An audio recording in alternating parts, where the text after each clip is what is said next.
दोस्तों जय श्री कृष्ण। अगर आप सब भी श्री कृष्ण के भक्त हैं तो अभी हमारे YouTube चैनल को सब्सक्राइब कर बेल आइकन दबा दें। वहीं महाभारत के समय में श्री कृष्ण ने कलयुग के बारे में भविष्यवाणी करी थी कि आने वाला युग कैसा होगा, और आज भगवान श्री कृष्ण की सारी भविष्यवाणी सत्य होती नजर आ रही है।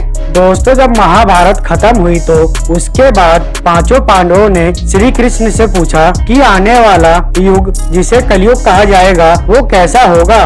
तो भगवान श्री कृष्ण ने पांचों पांडवों से कहा कि तुम सब जंगल में घूम आओ और वहाँ जो भी चीज आप देखे उसका वर्णन आके मेरे समक्ष करें। पांचों भाई जंगल में श्री कृष्ण के कहने पर चले गए और जब वह जंगल में पहुँचे तो उन सभी ने कुछ ऐसा देखा कि सब हैरान रह गए। आखिर उन पांचों भाइयों ने वन में ऐसा क्या देखा और श्री कृष्ण ने इसके पीछे क्या जवाब दिया, ये सब जानने से पहले आप सबसे अनुरोध है कि हमारी इस वीडियो को अंत तक जरूर देखें। पांचों पांडवों में से पहले भाई ने बताया कि उसने एक बड़े से पक्षी को देखा जिसके पंखों पर वेदों की रचना लिखी हुई थी, लेकिन वह पक्षी जानवरों का मांस खा रहा था।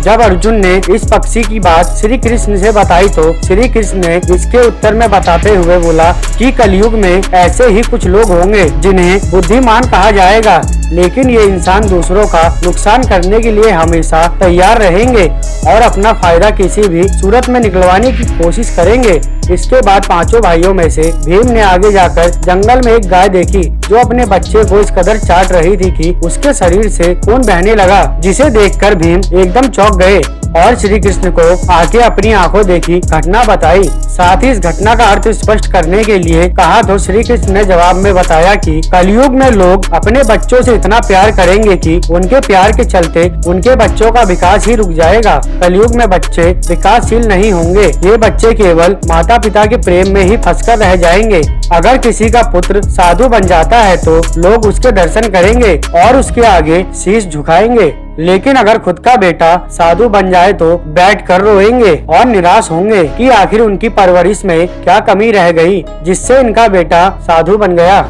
इसके बाद तीसरे भाई ने अपनी आंखों से जो देखा वो श्री कृष्ण को बताया कि एक बड़ा सा पर्वत धरती की तरफ आ रहा था और वो एक विशालकाय वृक्ष से भी नहीं रुक सका, लेकिन आगे चलकर उसे एक छोटे से पौधे ने रोक लिया। इस पर श्री कृष्ण ने जवाब दिया और कहा कि कलयुग में सभी की मति मारी जाएगी और वो सिर्फ धन के पीछे भागेंगे और धन रूप में वृक्ष कभी भी उनकी बुद्धि को ठीक नहीं कर पाएगा और उनका मन शांत कभी भी नहीं रहेगा। अगर वो छोटे से पौधे यानी कि हरि के नाम का जाप करेंगे तो उसी समय उनकी सारी समस्या का निवारण हो जाएगा और कलयुग में ऐसा करने से मन को शांति मिलेगी।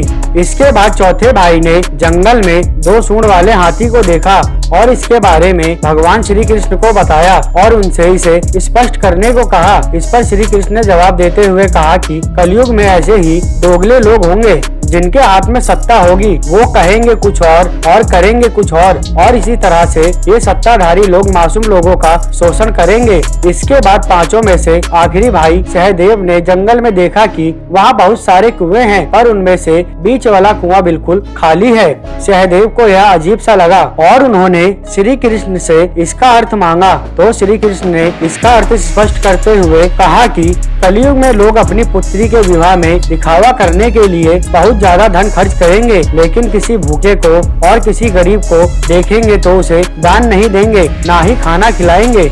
दोस्तों श्री कृष्ण की सभी भविष्यवाणी आज के समय में 100% सत्य हो चुकी हैं। अगर आप सब भी कलयुग की इन सत्य भविष्यवाणी से सहमत हैं तो हमें कमेंट में जरूर बताएं। साथ ही अगर आप सबको हमारी ये वीडियो पसंद आई तो इसे एक लाइक दें। हम मिलेंगे एक और नई जानकारी के साथ, तब तक के लिए नमस्कार। वीडियो देखने के लिए थैंक्स।